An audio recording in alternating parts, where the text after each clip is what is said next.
Jake and I did a better job getting the guy next to us to sign up and buy 3 packs while we were sitting there waiting for this thing to happen. And then Gary didn't say one damn thing about candy itself.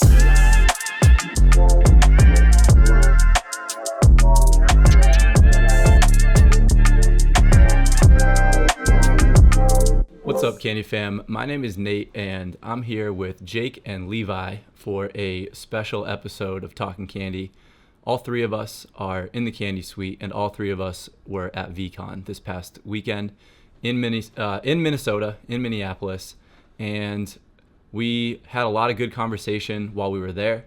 We all got to know each other pretty well, had some late nights at the bar, and a lot of good conversation, a lot of reflection. So wanted to take the opportunity to just chop it up with you guys, because this week of the weekly update didn't quite have the time that was needed to give this the time that it deserved. So I know that we all had some different thoughts on kind of the 3 main pieces that happened at VeeCon, which was the on-field activation and the general brand awareness, as well as the 2 panels, the founders panel and the panel that included Scott Lawin, who's the CEO of Candy. So those will be the main things we're talking about, but not a whole lot of specific direction.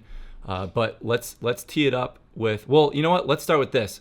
When did you guys both get into candy? How long ago did you each get into candy? I can go ahead and start. I got into candy with the Stadium Series. I minted a Houston Astros one. That just happened to be the first day I learned about it, and have been going since. I just own the one Stadium Series, but Gary V sent out a text message and said, y'all are going to want to sign up for this. And that's how I got the early adopter role, and how I was able to buy the packs early and whatnot in the beginning. Sweet. What about you, Levi? Nice. Yeah, same way, just kind of came over from Gary. I can't remember the message exactly. I was pretty heavy in the VFriends Discord, so basically anything he was putting in there. And he'd said that he was working with Candy baseball, and so I hopped over there and I got started in the Stadium Series as well. Yep. Actually was able to collect all of the Stadium Series. That's kind of what you see back here behind me. Love it. If you collected all of them, they gave you a chaser. So you got a chaser, and then Poot Poot, the artist, sent out this physical one as well. That's what I was trying to rep there behind me. I don't have it hung or anything yet. But yeah, so that's what got me in, and then just been going hot and heavy ever since. My brother and I kind of collect together, so it's fun for us just ripping packs together. Love it. And were you guys both into physical before you got here? Not too much, just a little bit. I mean, growing up, we always loved baseball cards and stuff like that, but we weren't super heavy into physical before this. You, Jake? Yeah, I mean, I still have my binder from the 90s, and I got that just when COVID hit. My parents sent me over to grab some stuff so they could have the garage clear, and went through those binders. It was like a time capsule, and yeah, I picked it right back up with COVID, and certainly what interests me with candy, getting back into that collecting, I think. Cool. Well, so it sounds like we all got introduced to candy via Gary, with somebody that we've been all following, so it makes sense it'd be the 3 of us sitting to have this discussion. So let's start by just talking about the on-field activation. And so you can see the video looping for anybody that wasn't there. Jake taking a nice little hack there, myself taking a horrible hack upcoming. But basically this was the on-field activation. There were 4 bays. There were two bays to hit, 2 bays to pitch. It was pretty cool, just an arcadey experience. It was free to do. Just get in line. You see Gary and the other founders, Mike and Michael, they took part in it as well. So it was really cool. It was the first thing that you saw when you walked down onto the field. Everybody had to walk right by it. It was this giant booth with a huge Candy logo on top of it. You could not miss it. So I think we all agreed that the brand awareness was on point. It was everywhere. It was on the screens. It was a big sponsor. And so just the awareness of the fact that Candy Digital is a company and that they provide digital collectibles or something of that nature, that was all over the place. But the activation was cool. It was fun. It was good vibes. They're handing out merch. They were the merch looked awesome. Yeah, the merch was cool. I've got my sweatshirt on here. There weren't a ton of these. I was fortunate to get one. They were handing out these really cool hats that had the fuzzy C on it. It was tastefully done. It wasn't your standard throwaway merch. So I thought the merch was cool. The brand awareness was cool. But what did you guys think? You know, I know that we had some definitely some drawbacks to what was going on there. There were some issues with it as well. You know, I don't know if Jake, you wanna take the lead here. What was your general impression of the on-field activation? What did you like? What did you think, you know, missed? It was so big. It was impressive. And I think that presence really led it to have a big impact. And I think that's what we were expecting.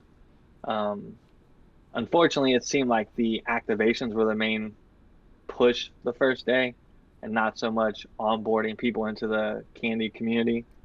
You know, they didn't take our information on the first day. We didn't know about the PO app actually the whole weekend. And I think that was definitely a missed opportunity because you want people to be finding out about Candy Digital, especially when you first get there. It was so big. You had to get by it to get anywhere in the stadium on the floor. So, you know, that was disappointing. And unfortunately, the people that we spoke to the first day just didn't know about Candy. You know, they were there for the event, and it showed. Yeah, definitely. I think we all noted that a lot of the employees that were working the booth, not all of, especially we started to notice later on in the weekend, but in the beginning, it was before we even asked, because I think eventually Levi, one of you two asked, I think it was Levi maybe, but they quite literally were hourly employees that were just hired to run this booth. And we all agreed that that was a missed opportunity. There was a lot of good vibes going on, people hanging out, standing around, talking, chatting. That was a big part of the weekend in general. It was just positive energy with people that wanted to learn and educate themselves on things they didn't know about. So it was ripe for that to be successful. But yeah, Levi, what did you have? You know, I think that you had a similar experience. I think that it was you that literally asked one of them, wasn't it? Yeah, for sure. Similar experience, and we were excited about this. I went up to VeeCon with my brother and close friend, and so like the whole way up there, like it being a tech conference, us being a little bit newer into the tech, like we were excited to have something like VR baseball or however, like that we could interact with and feel comfortable with, and we're just super competitive, so we wanted to play against each other. Going up there, we had a bet who could get the highest or the fastest velocity pitch, and then if they had exit velo on hitting is what we were going after. So like going up there, the whole car ride, you know, I was talking about that, and I was just kind of getting prepped for that. And walking in, like you guys said, like huge display, like front and center. I loved the way it had candy plastered all over it. I liked the way it looked. And then getting up there was just, you know, like you said, just kind of missed on some things. I would have liked to seen them just at least being a little bit knowledgeable of candy, the staff. And then, all right, I mean, and I posted this in the Discord too, like even just having some baseball fans there would have been an advantage. And so I think it was just kind of a miss on some of that stuff. And I wish they would have done some more interactive stuff, even with socials, like, hey, you hit, you know, 75 mile an hour. I haven't seen anybody hit that yet. Like, you should post that, you know, see if anybody else here at the conference can beat that. I would have really liked to see that. I think there was some big missed opportunities there. And another one of the opportunities that I was kind of frustrated with us being just a pack ripping station, like we knew these cool cards were going to be getting ripped there. I wish they would have had a booth or something sponsored or set up from Candy where these people are ripping the cards, because we were up on the first tier there that one day, and they were ripping the cool cards just in those swings. They had some swings set up and a table. And I bet there was 20 cameras, just like camera phones, people like trying to get over into these boxes. Like, I mean, if you would have had a station set up with some candy, you know, just advertisement or any there, would a ton of views, ton of eyes on it, and would have gave those people a little bit more space to do some of that stuff. So just some things I would have liked to seen done a little bit different. Yeah, I know that we all agreed that the complete lack of any type of pack ripping was a huge miss. One of the things that stood out to me of one of the cooler moments in the weekend, Jake and I were walking around the flea market area, which was a ton of physical hobby cards, and there was one guy with the VeeFriends cards that was doing just a live auction, and people were just live bidding and selling these cards for hundreds of dollars. And it kept growing. More people kept coming around. He sold the first one. It went well. Then he started doing a second one. More people came over. It created a buzz. And Candy already had a buzz around their booth. That it was, like we said, the location was everything. People were already there. It was a good vibe. They could have taken it to a whole nother level, and it would not have taken that much product either. And this was the other thing that we talked about, is like every 30 minutes, every 60 minutes, whoever's standing around, have them all put their name in a hat, or however digitally you can do that, and you raffle off a single pack to 50 hopeful people or 20 hopeful people, and then you rip it on the screen with a Chromecast or something. Like, it felt so obvious, and it would have not only been exciting with the upside of something really cool to happen, but it was also, there's education in that in and of itself, because now you're showing people what this experience actually looks like. What does it look like to open a digital pack of cards? What's better about it? What do you maybe not like about it or have questions about it? There was this opportunity to display the product, and outside of one little bay of screens, which are actually about to come up on the screen right now, right there, those 6 screens, that was the only display of the actual product. So, we are all holding them to a higher standard because the 3 of us are heavily involved in this, and it's possible that their goal was more centered around just brand awareness with the average fan that doesn't know anything about candy. And I would say that they succeeded at that. I think that is the silver lining, but there just wasn't any reason for there to not be more to it in all 3 of our opinions. So, the public pack rip, the ability to create buzz, the ability to show what the actual product is or explain the actual product, there was a bigger opportunity that could have been executed on, and they missed it. And even just you saying that, it just got me thinking about, I think there was a product drop 1 or 2 of the days that we were there, a new product drop with the tickets. The play of the day happened Friday, Saturday, Sunday. That could have been a thing at noon to show people. It was just, there was no focus on the product, which, since we were there as an NFT conference, doesn't necessarily make sense to me. Yeah. And the tiny other thing, just seeing the video, like the candy facing the wrong way. Like that candy logo, when you walked into the stadium, candy was reading the wrong way. Like, that's so little, but I mean, if you didn't look at that, they were just big block letters. And I love the logo, but man, it's just little things like that. And it's the first time at a conference like this, I imagine. So, Yeah, for sure. And I know that you had to sign up for a Candy Digital account before you could hit, if people didn't know that. So, I mean, I understand that they're under the amount of users that they were expecting to be at this point, and that's a big push for them. But I mean, just getting people just to sign up to do a free thing, I don't think those are going to be lasting users or the type of users that they're looking for anyways. So yeah, like you guys said, just some more product knowledge with signing up the users would have been really nice. Yeah, absolutely. And for reference, this was the only thing of its type on the actual field. So this main area with the main stage, the only other things down there were food, a Ferris wheel, the merch table, and which the merch table was popping the entire weekend, and that was right next to the candy thing. So the candy thing was the only NFT project that had space on the floor. Everything else was up in the main concourse, where you had to move away from the main area. So we cannot express enough how premium the location was. Like, the opportunity was huge.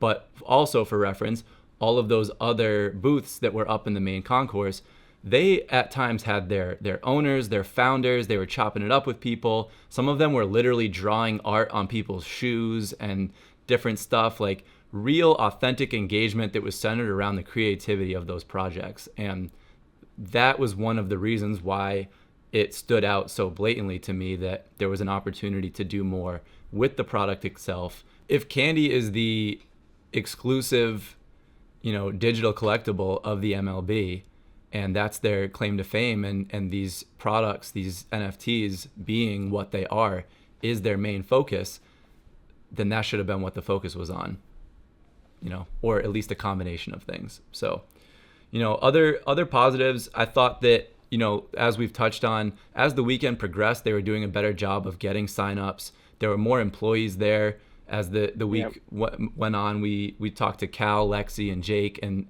you could tell that they were having legitimate engagement with people that were standing there and having full-on conversations, as opposed to the hourly workers, which we're not blaming them at all. They were sent there to do what they needed to do. They were doing a job and they didn't know about the product. That's not their fault. So, but they were just telling the person when it was time to go down the water slide. You know what I mean? So that was the gist of what they were doing. So, and Jake, you touched on it earlier, but the biggest thing that I just found out literally today that we missed is that we didn't get the PO app.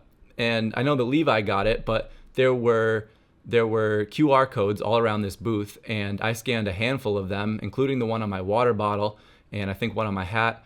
Those were all just led to doing signing up for candy, and I skipped the one that was on the iPad, which apparently was the only one to get the PO app. And the fact that we spent the amount of time that we spent outside of this booth, probably more than anybody else in there, and nobody told us that was its own special QR code, that's crazy, and it perfectly demonstrates the miss here. Like, I don't know if there were 3 guys more interested in candy being part of VeeCon, and 1 out of 3 of us have that PO app, and that's embarrassing. So yeah, I feel the sting of that one. Yeah. And there were only 500 of them, right? Levi, what was the final mint? 500 something? Yeah, let me check that out. Yeah, it was like as we were standing there, I would have told every single person we spoke to about it. Yep. Like, hey, make sure you go get that. 571 was their final mint. 571. There were 15,000 people at this conference. 571 scanned that thing. It was a free digital giveaway. There should have been every thousands single person of walked by it. Every single person. Like the biggest layup that was in there to get people like, oh, cool, a little something. Maybe it makes you feel a little bit more connection to the thing that you just signed up for that you knew nothing about. So signups are good, but they're shallow without substance. So I don't know. Is there anything else you guys wanted to talk about on that, or should we jump into the panels? Yeah, that was really. Yeah, for sure. I mean, just the frustration and lack of product knowledge was the biggest thing, but yeah.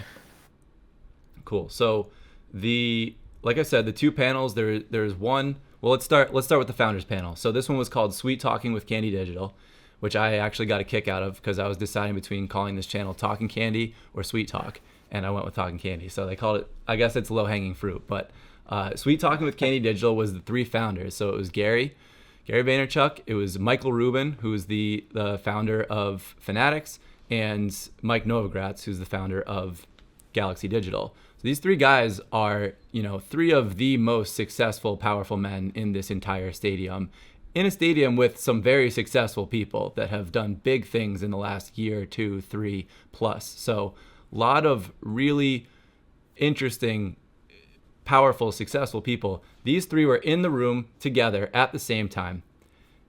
Levi, I don't know about you, but Jake and I showed up not just an entire panel early, but an hour before that panel so that we could get in the front row of seats, which then proceeded to fill up everywhere, including the entire floor in front of us. This room was quite literally bursting at the seams. It could not have been more jam-packed. I'm sure they were telling people that they couldn't come in by the end of it. And this was a full 2 hours, hour and a half before this panel was going to start. And it was because Gary was going to be in the room, not because it was Candy. This was very apparent.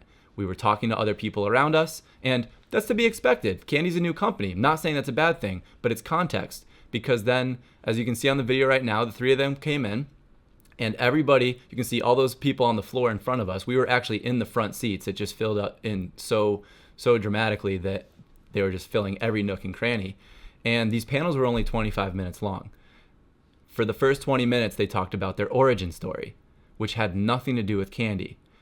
I'm not saying it wasn't interesting. I'm not saying that people weren't enjoying it. They were. But again, it was good, but not incredible. This was a room packed with people that already know about NFTs, that are already invested in NFTs, that you don't have that barrier of education to get through to get them interested in something that they might have a potential, inkling towards. And they hardly talked about candy. They touched on the Jackie Robinson stuff for a minute. I mean, it was crazy to me how, Jake, I'll let you jump in. I can see on your face. Yeah, it was. I mean, it burned. Like, if you did not know about candy and you wanted to learn about Gary and Michael and Mike, you walked out of there learning a lot about those three.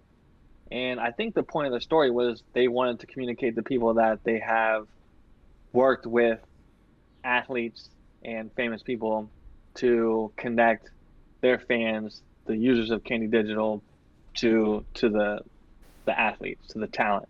And I think that was the point of the whole story, but they didn't even make that real connection back to Candy Digital. They talked about the All-In Challenge and how they raised money, the largest fundraiser ever.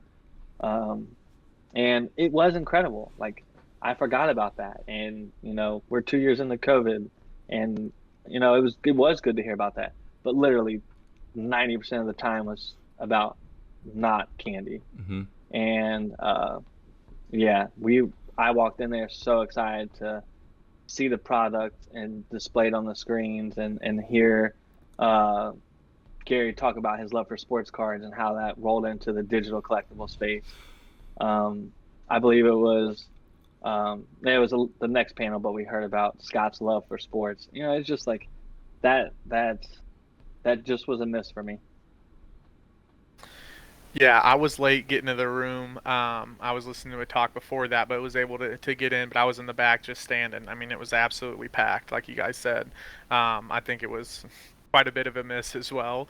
I think more people took away that they were that close to Gary than they took away anything candy. But to be expected at that conference too, But it was more of people being in that room, to hear Gary speak and be in that environment there. But And they had a captive audience for sure with Gary up there. So just anything about candy, like any excitement, anything along those lines about, what they're working on or where they like to see things go or some of the struggles they've been going through here lately. But yeah, like you guys said, it was very, very surface level.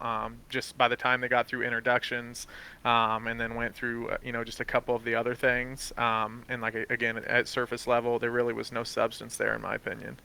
Yeah. And it felt like that in the beginning. Like, we literally walked out and we're like, did they even talk about Candy Digital?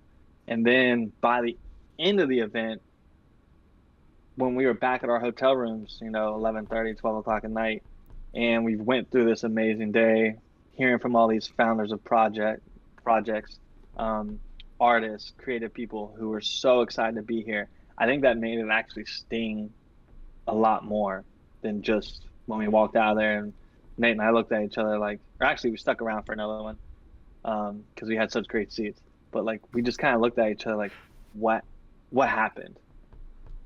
Yeah, we were in disbelief. I tweeted out some pictures of the stage and the just how packed the room was, and I wasn't pumping tires. It was my legitimate excitement at the start of this thing before I knew to be disappointed, because it was like, oh my God, there are so many people in here that don't know about candy. Gary's the perfect bait.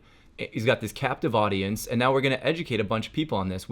Jake and I did a better job getting the guy next to us to sign up and buy 3 packs while we were sitting there waiting for this thing to happen. And then Gary didn't say one damn thing about candy itself. It was like, man, so to have that audience, to have that opportunity, and for it to just completely flop. I mean, we had quite literally the day before had burning announced. We had commemorative tickets announced. We had the L3 pack drop ending. We had the L4 pack drop starting. There was no shortage of very timely stuff to talk about. And like you said, there were 2 huge screens on either side of this panel that you could have had whatever you wanted going on there. You could have had the Jackie Robinson stuff, the leadoff series, the 21 stuff. You could have had 101s looping on there. Show off this beautiful product, which is one of the things that we've all been commending Candy for. Regardless of any missteps, the one thing they have not gotten wrong is this product is really nice stuff. These NFTs are gorgeous. They had these giant screens that could have been looping it the whole time. Just a huge miss. Like you said, it was an interesting story, but we walked out of there. There were panels that, borderline moved to tears, like just incredible emotional experiences, things that were man, it was what we were looking for when we showed up at VeeCon to be impacted on a different level. And this one fell flat. And it's in contrast, that was really tough to stomach. Yep. All right. So unless either of you have anything else on that, let's shift gears here and talk about the Scott Lawin panel, which this was called Rethinking What We Know About the Business of NFTs. And the three members up there, we had Scott, who's the CEO of Candy Digital, and he was joined by Rob Petrozzo, who's the founder of Rally, and Robbie Ferguson, who's co-founder of Immutable. And for those that don't know, Rally, they specialize in the fractionalization of NFTs, so the ability to, buy a share of a single NFT and get involved in that way. And then Immutable is a layer 2 solution for Ethereum, where they're cutting down on gas fees and the traditional problems that layer 2 is solving. So between the two of them and Scott, who's the CEO of a digital collectibles company, it was a cool business related panel. It was not candy specific, but obviously when Scott started talking, he was talking about candy. And so I'll toss it over to you guys to start before I give any type of recap. What was your impression of that panel? I know we got in there like a couple minutes late because it was so packed, which was a good thing. But what was your knee-jerk reaction, your takeaways? I liked the panel. I mean, I thought it was good. I thought Scott talked well, and like he didn't shy away from things. That was like the big takeaway I had from that panel was he was more than willing to talk about some of the little bit of missteps that they've had, and what they're trying to do with it a little bit, and moving forward. But just him being able to recognize that was, I don't know, it's just nice to see that too, that they at least understand and are working on things in that level. Definitely. Yeah, I think it was great hearing Scott talk with the other NFT people up there. The immutable layer, that's so important to the gas transaction fees, and Candy works off of the Palm network, I believe. And it's just a completely different beast. And I think, it was interesting to hear a little more technical detail from Scott and the releases. Yeah. One of the main takeaways for me, which some people would say it's surface level, but I think it's important, which is this reference to Candy kind of being Web 2.5, which it has been my own personal assessment of Candy from the beginning, which there are pros and there are cons. But the pro is that Candy has this really nice front end experience where the transactions just work and you can buy them with a credit card, and say what you want about the fees that you have to pay. A lot of us that are crypto natives are used to paying gas fees, so those fees aren't ridiculous, but it just works. And we've been saying that from the beginning. I think the website has gone down for like 20 minutes total in the first 4 months that it's been live. And so that is not normal when it comes to NFT projects. And Scott shed a light on that, where he was like, I have a quote right here. He said, he considers them to be a digital content consumer product company that lives on a robust blockchain infrastructure. So they're leading with the collectibles. They're not leading with the fact that they're an NFT project. And I think that that's good given what Candy Digital is as a company. And so further expanding on that, he talked about how the average fan that's being onboarded by Candy right now is not a crypto native. And so they're not asking the tough crypto questions that a lot of us might be, because they're just not there yet in their education journey. And so those everyday fans just want to know that it's a trusted company, that they have legitimate license to operate the way that they're operating with the IP, and that they want to know that the community is going to be there for the long haul, which is something that gets talked about a lot. The volume of flippers and people that are just in it because it's an NFT with lucrative opportunity versus people that are actually in it to collect and enjoy and be part of this new digital age of sports collectibles, baseball specifically.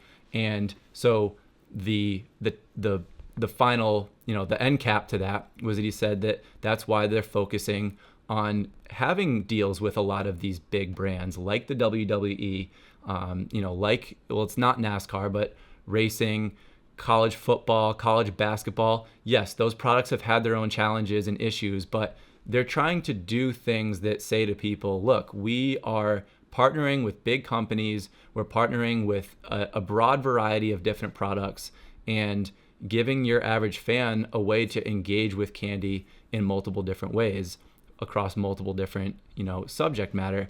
And so there are a lot of people that call for candy needs to just focus on baseball. And it's why most of us are here primarily. But you never know what that next thing is that's going to be the big domino that taps into a new community base. I'm extremely excited for WWE, and I don't follow wrestling at all. I don't know about you guys. I want to get your take on that. But that's a huge, dedicated fan base that already appreciates this type of content. And so when I hear people saying, man, just focus on baseball, you're shunning the potential opportunity that gets opened up by not tapping into these other markets of collectors and diehard sports fans. I don't know if you guys have anything you want to throw in on that.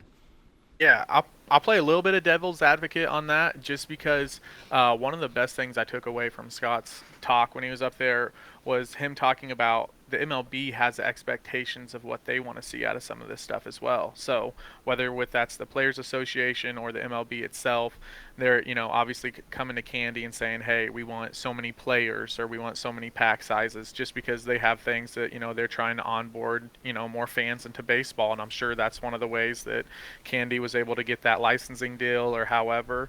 And so the only thing that makes me nervous as we add on more right now is, okay, does that mean we have to the same type of deals in place with the WWE? I think one of the big problems that we face with Candy right now is just that they thought we were going to have a lot more users at the time than we do right now, and that's a long-term problem, and there's not just a quick solution for something like that. But as we add on more, I just hope that that's not their experience or their first experience with Candy is this overabundant of quantity, bringing on new things right away. So just playing a little bit of devil's advocate is, I would like to see us focus on baseball because that's what I care about the most, but I completely understand wanting to bring more people in and make this a bigger ecosystem than it currently is. Yeah. And I think the wrestling, I love the 90s wrestling, so I'll be all over that if they're involved at all. The newer stuff, not so much. But Getty Images, like that was announced right before VeeCon, and then I was listening to the Jack Harlow album on the way home, his new one, and he mentions something about gotta look good for Getty Images in one of his tracks, and I'm like, well, that's good timing. Kenny needs to get him in here. But Getty Images really is the entertainment industry in many aspects, so I was definitely excited about that, and kind of a little bit of alpha I think we gained. I can't remember if it was during the panel or while we were talking with him afterwards, but he let us know that baseball isn't the end all be all, and I think that was really interesting because for me it kind of is. I'm here for the baseball. Anything else that comes along that drives that, I'm excited about. We were hoping the Premier League would come to Candy, and I don't think we've heard about that yet, but Premier League soccer. But I think the Getty Images really opened my eyes to Candy's not a baseball focused company. They just use that to really penetrate the market, and in 5 years, I think the business plan was different than I imagined it was. That's an interesting take. To me, I still heard baseball being like the primary focus, and because it is the biggest contract out of any of them. Although WWE is bigger than most people realize, I think. If you're not a fan of it, you might not recognize just how significant a contract that is. And so, but yeah, that's an interesting take. And from the devil's advocate that you were playing, Levi, I think that you can do both, succeed at both, where you have the contracts, but what they need to execute better on is their supply and understanding their demand within each one of those avenues. So like, for example, Sweet Futures basketball was a pretty big flop. You can literally still go mint those right now, and that's just not what they were hoping for, I'm sure. And so it's this we've continued to see on multiple occasions this over assessment of what the demand is going to be, and just kind of outkicking that coverage to an extent that then they got to go put a Band-Aid on something and try and come up with a solution. So to me, the problem is not having multiple different product lines, it's executing on those things. So yeah, I guess your point, Levi, is if you can't execute on them, then don't do them at all. And I agree with that. If, you know, maybe they've spread themselves a little too thin to begin with, and should be focusing on getting baseball right before they start doing these other things. And, you know, so maybe that's the potential takeaway. Obviously, they're going to continue working with these partnerships at this point. So if that's the case, then yeah, they got to start getting the demand right. They got to start getting these numbers, these estimates correct. And that was another thing that when we were talking to, so just for reference, we listened to Scott's talk for 25 minutes, and then he gave us another 25, us and about 4 or 5 other guys. And it was just a nice, genuine conversation about what's going right, what's going wrong. He gave us some insight about their interaction with each NMLB team. We'll get into that in a second. But yeah, it's they've got a variety of different objectives, and they're kind of figuring it out one step at a time. And he admitted the fact that, you know, we made too many NFTs on the leadoff series, plain and simple. And he was not shying away from that. He was not trying to give some type of explanation as to why. You know, he stated that the MLB and the MLBPA wanted to create a product that was readily available for a lot of people, and they got it wrong. I think that he literally used those words, we got it wrong. And so that was refreshing. That I think that we all agreed that although it was micro level and not experienced by more than the 8 of us, that was one of the most positive experiences that we had with Candy during this whole VeeCon experience. And so he was open to the ideas that we suggested about pack rips, and we did discuss the fact that we were disappointed with the level of education that was being provided at the booth, and he was willing to engage in that conversation. And so I think we all took away from that this is a guy that cares about baseball, enjoys the game, cares about this company, cares about improving. And you know, we had gone as far as to suggest that they're not tapping into their most diehard community members enough, where you've got people that could be educating outside of these booths. And his response was that they like to keep the focus in remembering that Candy is serving us and not the other way around. But we all felt that we were passionate enough about this project that, you know, we were sitting there just wishing that we could do a better job, because this is something that we all want to succeed. And so we care about this on multiple different levels. And, you know, it was nice to have an authentic conversation and have the opportunity to speak with the CEO of this company and have him chop it up for real and not just give you, you know, the politically correct answers. And I think you guys had that same takeaway. Yeah, that was one of my favorite parts, was just being able to talk to him. I couldn't, believe how long he entertained us as well. Sat there and he was, you know, honest about all of it and kind of what they see and where they're going or like to go with things. So that was my biggest takeaway and gave me, I don't know, reassurance and everything. Just knowing you have somebody like that at the helm of it just really helps a lot. Yeah, but like I mentioned, you know, he talked about going to Wrigley Field with his dad or grandpa, I can't remember, and baseball being a big part of his life. And just that alone will get me, will buy a lot of leeway from me if you're a baseball fan running Candy. But, you know, it came down to they're working with their partners, and even though they may have an idea of what they want to do, they got to work with their partners, and it's not just MLB, it's also the MLBPA. Definitely. The one last thing that I wanted to touch on about this is the discussion that we had with him about the stadium series and the trajectory of what that meant in Candy's relationship with each MLB team. And basically what Scott said was that those stadiums were an opportunity to have that first touch with each team and gauge their interest in terms of how involved do they want to be with providing NFT collectibles to their fans. And so we just recently, yesterday I think it was, got the announcement that 8 MLB teams are giving out NFTs. Yeah, Kansas City, nice, happy for you. 8 MLB teams are giving out free digital collectible NFTs to their season ticket holders to commemorate the fact that they're a season ticket holder of that team. And they're really cool. You've got the game that's being played that day, then the NFT opens up and it shows the next 5 games, so it's constantly updating. It's got the seat number on it. This is a huge opportunity to connect your average sports fan who doesn't know anything about NFTs. You give them this thing that, not only do they own it now for free, but they can sell it if they want to. I don't know why you would. If I got one of those, I'm keeping that forever.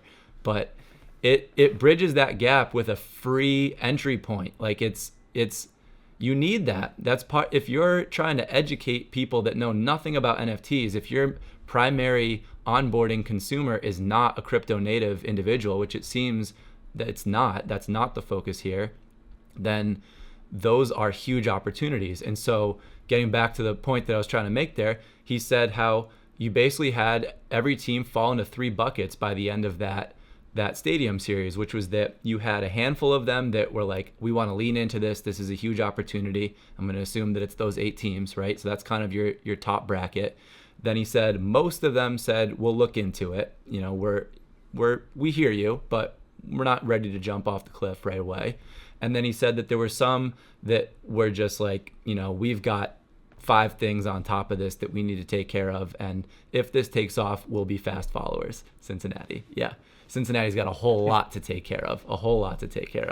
Yeah. So yeah, it was the putting them into tiers, but then also explaining the fact that in the long run, the objective is to improve as many of those relationships as possible, because each one of those relationships creates a new opportunity to create experiences and NFTs and, connect with fans on the team level that does not require MLB approval. That was the biggest alpha takeaway for me, was that those individual agreements, they don't need the sign off of the MLB on that. So Kansas City just got to make that decision that we're going to give our fans these NFTs, and that's great. It's great that we've got 8 teams. I wish the Red Sox did it, but they didn't. But I'm glad for the 8 teams that got it, because that's huge. Same with the commemorative tickets. So it opens up doors for future perks, future IRL stuff, more NFTs, and more fan engagement. And I hope that we start to see more teams tapping into that. Yeah, I was pumped to see that Royals were one of the teams that made the list, obviously.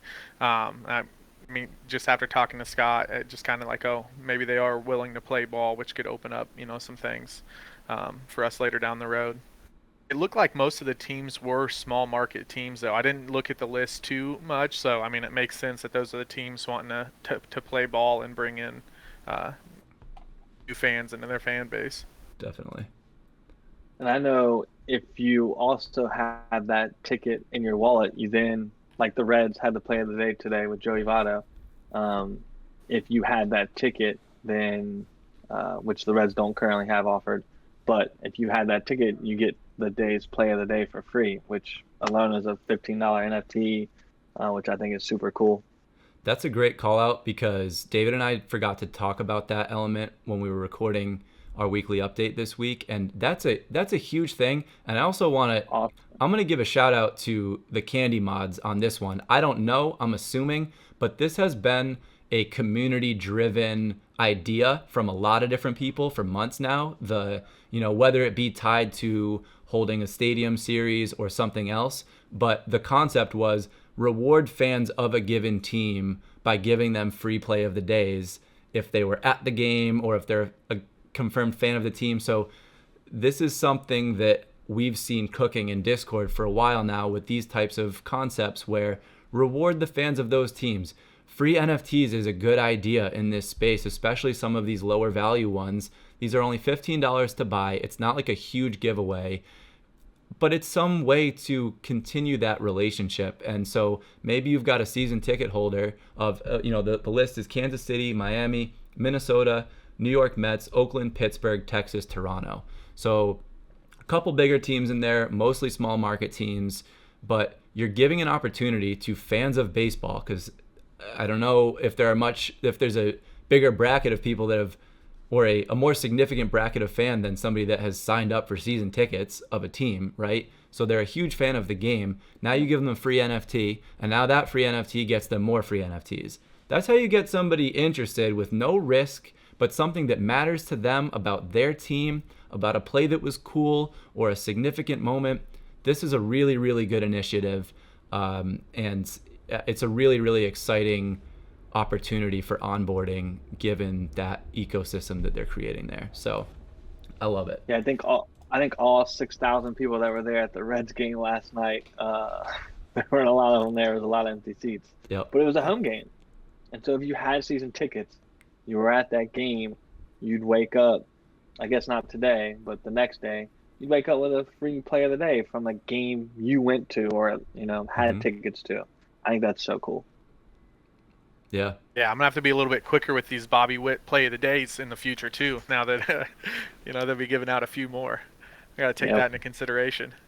100%. I wonder how you'll claim them. That is interesting because if they send out 10,000 of those NFTs for the New York Mets, and the Mets have already had 3 play of the days, maybe, or maybe I'm thinking of the Yankees, but the Mets have had play of the days. Yeah. So those are a bunch of free NFTs. Are there 5,000 of these commemorative tickets for the season ticket holders? I don't know that we got a number on that, but it'll take those mint size. If it's automatic to the ticket holder, the NFT holders, that's a lot of NFTs that are automatically going to get minted. But if you have to go and claim it, that'll certainly keep the number down a little bit. Yeah. I would imagine it's a claim situation. That's how most stuff is. I don't think you want to water it down just by sending, although I'm just assuming, but I think with the season ticket holder stuff, those are an email sent to them to claim. So I would imagine that the play of the day would be done similarly. So, yeah, I mean, those are the three main hit points. It was the activation and the branding. The brand awareness was on point. We spoke to that. The founders panel was a huge opportunity. It wasn't a disaster, but it was a huge flop in terms of what it could have been. And then Scott was just, it was on a smaller stage with less people, so it didn't have the same amount of impact. And like we said, it wasn't super deep in the panel itself, but it was useful information. It gave you context of how Candy views themselves and what their consumers are worried about. It gave a nice big picture from, directly from the person that you can trust to be giving you that type of information. And then, yeah, on a micro level, it was that interaction that he gave us the time of day at the end and ripped a pack with that guy that pulled the epic salvi that's been looping on the video as well. So it was just cool. That was a really cool moment. So I don't know if you guys have any final takes or things that we haven't touched on here, but that was kind of the gist of what I wanted to chop it up about. Yeah, for sure. And I'm glad that one of the other things that I didn't bring up, but luckily we'd been in some of these talks before, so I'd recognize Nate, but otherwise we probably wouldn't have got together. That was one of the big things. There was nothing bringing candy collectors together there as well, because that's one of the big things. I know we get to talk a ton in the Sweet Chat and in the main Discord there on Candy, but I mean, just getting together with other collectors, that's half the fun. So yeah, super glad that I recognize, and we got to hook up and continue having a great time together. And I was really pumped about that. Yeah, I think the event was awesome. It exceeded my expectations. I went solo. Nate, I know you went solo. Levi, you went with your brother and a friend. People were there to meet people, and I think that was so cool. And I think that's going to be my big takeaway from the NFT space is that it's artists, it's collectors, it's creative people that are coming together, and baseball brings people together, without a doubt. And I think there's going to be a lot of opportunity here. Yeah. I mean, Gary is a polarizing guy. We all know that. You either love him or you hate him. And, he's been helping me with my business, with my mental state, with things to pay attention to for 6-7 years now. So I've been following him long before the fan base was rabid. And my assessment of what that community has become, I've had to take it with a grain of salt for the last year or so, because it's developed into something very different. But the point I'm getting at here is that this conference, it shook all of that out of me. It reminded me how authentic his mission is, to just bring positive people from this community together. And to your point, there were so many people that were either there by themselves or just with a small group, but everybody wanted to interact with everybody. It was good vibes the whole weekend. It was so inclusive. If you saw somebody by themselves, somebody went over and said, "How you doing? Where are you from?" You know, it was this very good energy, and it was a room full of people that wanted to learn and that wanted to include others and meet people. And certainly for me, one of the best parts of this weekend was getting to know you guys and getting to know Levi's brother and his buddy, and the six of us going out, or five of us going out to the bar and just talking about what we had been experiencing and having some drinks. And we ripped some packs while we were sitting there. Jake ripped a 21 pack. We peer pressured him into that. Yeah. So we had. I joined the Kikuchi gang. Kikuchi gang. Yep. So, yeah. I mean, we bumped into a couple others. I wish that Candy had done something to facilitate getting us all in the same place. The people that were already within Candy. You know that.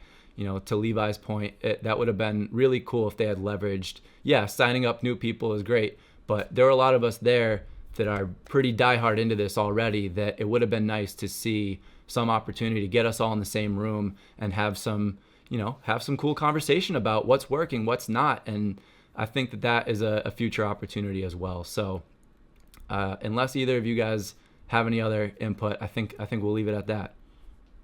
I think, I guess it just dawned on me, I think if Kane's going to make any big product releases or news drops, at least make sure we're not at a conference where we can't partake in it. Yes. Oh, man. Finding out about burning as I'm at Logan Airport, getting ready to get on my plane. I'm like, can't tweet about it. Can't go surf the market. Brutal. Oh, that was brutal. I had so many $3 listings get scooped up off of me. Oh. Just painful. So yeah, unfortunate. It was bittersweet to have to balance those two things. I'm sure we all would have liked to be a little more active on the market when that stuff happened. So, but you can't win them all. Nope. So, gentlemen, appreciate you both being on here, taking the time to do this. This was a lot of fun. We had a lot of good conversation last weekend, and we all kind of felt like we wanted to decompress and put it all on paper for a little bit here. So, looking forward to having this recorded. Appreciate anybody that tuned in and wanted to get a little take on what this looked like, and hopefully Candy, the powers that be, take a look at everything that they did, audit the process, and things went well, but there's definitely room for improvement. So thanks everybody for watching. Thanks for having me. Yeah, absolutely. Thanks for having us. Appreciate it. Jake, Levi, thanks for being here. Thanks everybody for watching. This is Talkin' Candy, and we'll see you guys in the next one.